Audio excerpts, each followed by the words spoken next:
আলী রাদিয়াল্লাহু আনহু শেষ বয়সে বলছেন, তাকে প্রশ্ন করা হচ্ছে যে আপনার কি কোনো দুঃখ আছে জীবনে?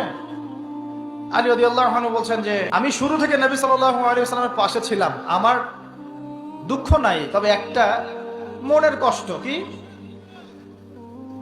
আমি যে জ্ঞানগুলো শিখেছি নবীর কাছ থেকে সাল্লাল্লাহু আলাইহি ওয়াসাল্লাম, সেই জ্ঞান বিতরণ করার জন্য কোনো পাত্র খুঁজে পেলাম না।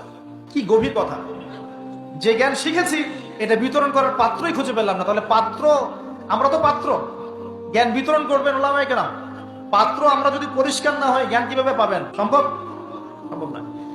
আরেকটা বিষয় বলে দেই, যখন আপনি জ্ঞানের চর্চায় মাঠে নামবেন, আল্লাহ পাক আপনার সম্মানার্থে ফেরেশতার পাখা আপনার পায়ের নিচে বিছিয়ে দিবে ইনশাআল্লাহ। আর যখন আপনি জ্ঞান চর্চা করে আলেম হবেন ইনশাআল্লাহ তাআলা, আপনার জন্য আসমান জমিনের সমস্ত মাখলুক, এমনকি সমুদ্রের নিচের মাছ, গর্তের ভিতরের পিপিলিকা, সবাই আল্লাহর কাছে আপনার জন্য ইস্তেগফার করবে ইনশাআল্লাহ।